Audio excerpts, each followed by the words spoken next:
Киргизебиз таразага тартабыз. Назгүл Мамаева Талас облустук үй бүлөлүк медицина борборунда 22 жылдан бери эмгектенет. Буга чейин эскилиги жеткен эмеректерди колдонуп келишсе, эми жаңы эмеректер келип, ак халатчандар үчүн жакшы шарт түзүлгөнүн айтып кубанууда. Шкафтарды жаңы алып келгенде сүйүнүп атабыз. Шкафтар мынакей ар бири өзүнчө полкасы менен экен. Бул жерде баш кийим койгучу бар экен, берде бут кийим койгучу вешалка мынакей. Ар бир кызга өзүнчө, врачыбызга да, медсестрабызга да. Ал эми бул кабинет болсо бизде караңгы болуп, такыр эч иштетилбеген кабинет эле. Бул жерге буйрса мына кийим илебиз, бул жака столубуз келди, чай ичкенге. Андан тышкары дагы бизде мына жаңы мойкалар, аристондор коюлуп атат, раковиналарыбыз иштеп баштады. Раковиналардын баары жараксыз болуп калган. Талас облустук үй бүлөлүк медициналык борбору 1989 жылы курулуп, пайдаланууга берилген. 33 жылдан бери эмеректердин эскилиги жетип, жараксыз болуп калган. Ошентсе да ак халатчандар жылда сырдап, оңдоп түзөп колдонуп келишкен. Эми Кыргыз Республикасынын баатыры Алиасбек Алымкуловдун колдоосу менен эмеректердин баары жаңыртылды. Воскресенье күнү 40 тонналык контейнер менен алып келип, чоң фураны разгрузка кылдык.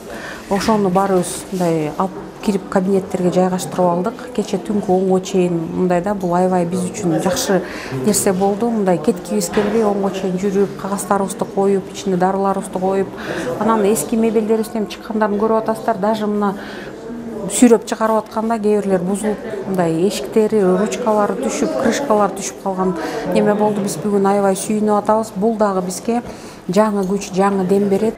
Кыргыз Республикасынын баатыры Алиасбек Алымкулов май айында келип, оорукананын абалы менен таанышып кеткен. Анда ар бир кабинетке керектүү эмеректерди өлчөтүп, дарыгерлердин пикири эске алынып, план түзүлгөн. 2 ай аралыгында жалпы 38 кабинетке эмеректер жасалган. Бул колдоону Алиасбек Алымкулов өзүнүн жакын досу менен биргеликте ишке ашырган. Негизи бул биринчи жылы кылынып аткан жери жок. Учурунда биз Бишкек шаарынан баштаганбыз. Бишкек шаарында 7 апрель окуясына катышкан ар бир жаран жаткан ооруканалардын баардыгын 2 жылда жасап, эмеректерин коюп бүткөнбүз.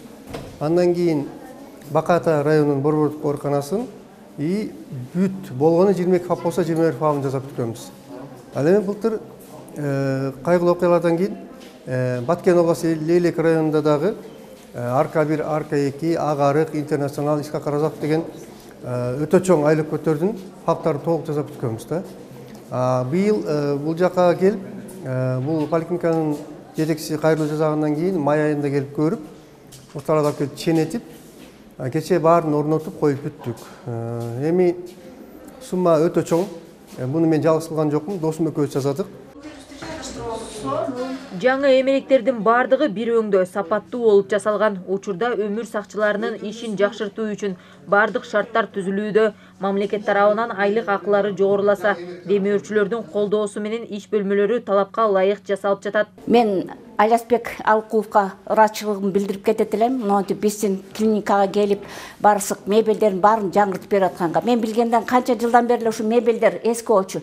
Бак адам ооруп келгенден кийин мындай капкараңкы болуп, эски мебелдер менен оорунун үстүнө оорудай болуп минтип турасыңга, негизи кирип келсең, касы ооруп келсең дагы, мындай апапак барысы жалбырап турса, маанайың ачык болуп, бак кичине ооруган жериңди дагы унутуп калат экенсиң да чын эле. Анан кийин эмне дейлик? Биздин кызматкерлерге дагы рахмат, бизди жакшы ушундай кабыл алып аткандан, анан айрыкча биздин спонсорубузга биз ыраазыбыз. Демилгелүү демөөрчүнүн жасаган эмгеги үчүн жалпы эл ыраазы. Ал эми Талас облустук үй бүлөлүк медицина борборунун жалпы жааматы Алиасбек Алымкуловдун колдоосу үчүн ыраазычылыктарын билдиришти. Ошондой эле элге арнаган эмгеги үчүн Талас облустук медициналык борбору атайын белегин тартуулашты. Гүлера Нурболотова, Чыңгыз Боккошев, Талас шаары.